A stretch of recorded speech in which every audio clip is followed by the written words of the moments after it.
देव radio station में आप सभी का स्वागत है। कहानी के इस कड़ी में महान कहानीकार आदरणीय प्रेमचंद जी द्वारा लिखित ठाकुर का कुआं आपके समक्ष प्रस्तुत है।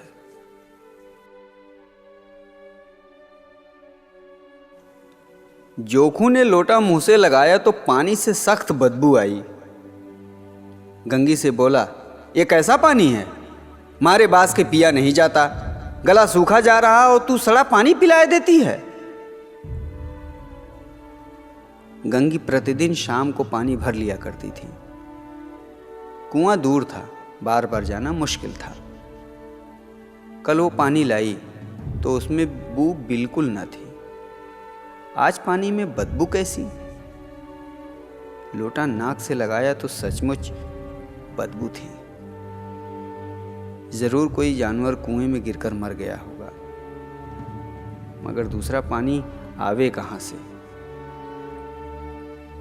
ठाकुर के कुएं पर कौन चढ़ने देगा? दूर से लोग डांट बताएंगे। साहू का कुआं गांव के उस सिरे पर है, परंतु वहां भी कौन पानी भरने देगा? चौथा कुआं गांव में है ही नहीं। जोखू कई दिन से बीमार है।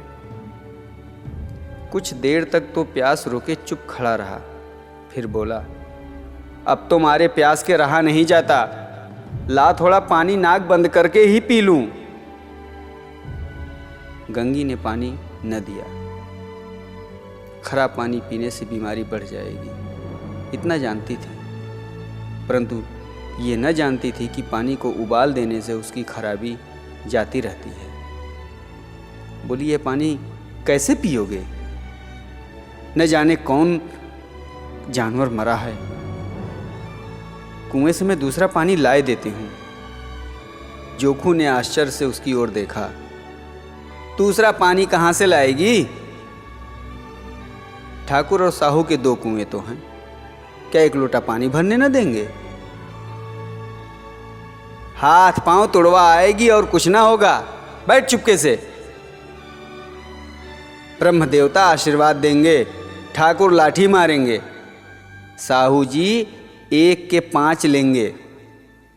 गरीबों का दर्द कौन समझता है? हम तो मर भी जाते तो कोई द्वार पर झांकने नहीं आता।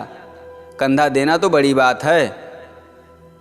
ऐसे लोग कुएं से पानी भरने देंगे?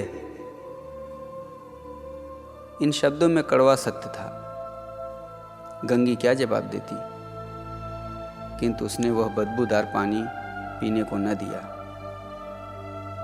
रात के 9 बजे थे।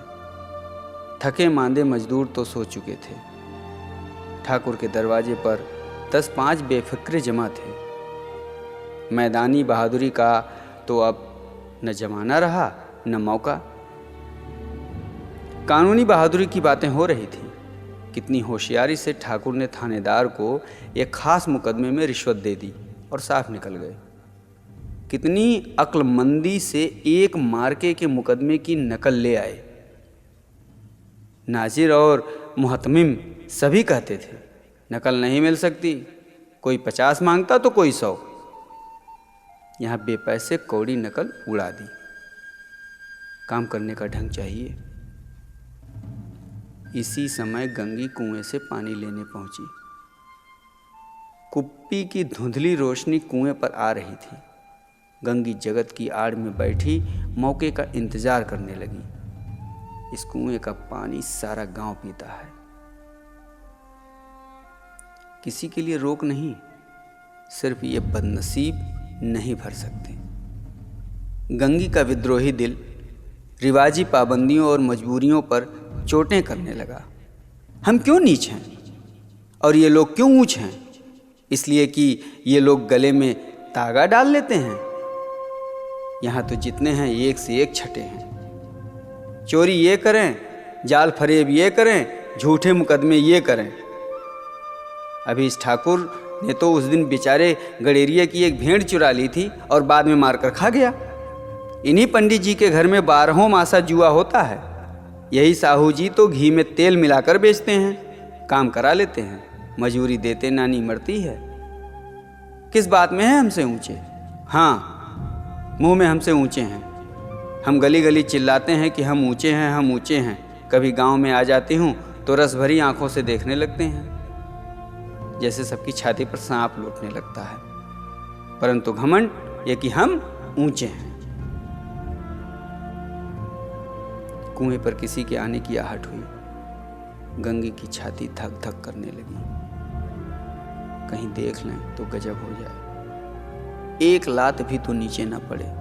उसने घड़ा और रस्सी उठा ली और झुककर चलती हुई एक वृक्ष के अंधेरे साये में जा खड़ी हुई।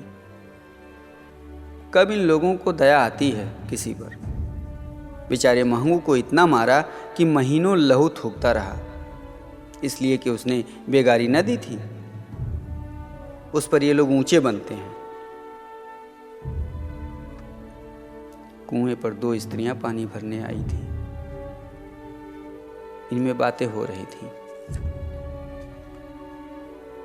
खाना खाने चले और हुक्म हुआ कि ताजा पानी भर लाओ। घड़े के लिए पैसे नहीं हैं। हम लोगों को आराम से बैठे देखकर जैसे मर्दों को जलन होती है। हाँ, ये तो न हुआ कि कलसिया उठाकर भर लाते, बस हुक्म चला दिया कि ताजा पानी लाओ, जैसे हम लौंडिया ही तो हैं। लौंडिया नहीं तो और क्या हो तुम। रोटी कपड़ा नहीं पाती, 10-5 रुपए छीन झपट कर ले लेती हो, और लौंडिया कैसी होती हैं। मत जलाओ दीदी, छीन भर आराम करने को जी तरस कर रह जाता है। इतना काम किसी दूसरे के घर करती तो इससे कहीं आराम से रहती। ऊपर से वो एहसान मानते, यहाँ काम करते करते मर जाओ, पर किसी का मुंह ही नहीं सीधा होता। दोनों पानी भरकर चली गईं तो गंगी वृक्ष की छाया से निकली और कुएं के जगत के पास आई। बेफिक्रे चले गए। ठाकुर भी दरवाजा बंद कर अंदर आंगन में सोने जा रहे थे। गंगी ने क्षणिक सुख की सांस ली। किसी तरह मैदान तो साफ हुआ। अमृत चुरा लाने के लिए जो राजकुमार किसी जमाने में गया था, वह भी शायद इतनी सावधानी के साथ और समझबूझ कर न गया होगा। गंगी दबे पांव कुएं के जगत पर चढ़ी। विजय का ऐसा अनुभव उसे पहले कभी न हुआ था। उसने रस्सी का फंदा घड़े में डाला, दाएं बाएं चौकन्नी दृष्टि से देखा, जैसे कोई सिपाही रात को शत्रु के किले में सुराख कर रहा हो। अगर इस समय वह पकड़ ली गई तो फिर उसके लिए माफी या रियायत की रत्ती भर उम्मीद नहीं। अंत में देवताओं को याद करके उसने कलेजा मजबूत किया और घड़ा कुएं में डाल दिया। घड़े ने पानी में गोता लगाया, बहुत ही आहिस्ता, जरा भी आवाज न हुई। गंगी ने 2-4 हाथ जल्दी जल्दी मारे। घड़ा कुएं से मुंह तक आ पहुंचा। कोई बड़ा शहजोर पहलवान भी इतनी तेजी से उसे न खींच सकता था। गंगी झुकी कि घड़े को पकड़कर जगत पर रखे कि एकाएक ठाकुर साहब का दरवाजा खुल गया। शेर का मुंह इससे अधिक भयानक न होगा। गंगी के हाथ से रस्सी छूट गई। रस्सी के साथ घड़ा धड़ाम से पानी में गिरा और कई क्षण तक पानी में हलकारे की आवाजें सुनाई देती रहीं। ठाकुर, कौन है? कौन है रे? पुकारते हुए कुएं की तरफ आ रहे थे और गंगी जगत से कूद कर भागी जा रही थी। घर पहुंचकर देखा कि जोखू लोटा मुंह से लगाए वहीं मैला गंदा पानी पी रहा है।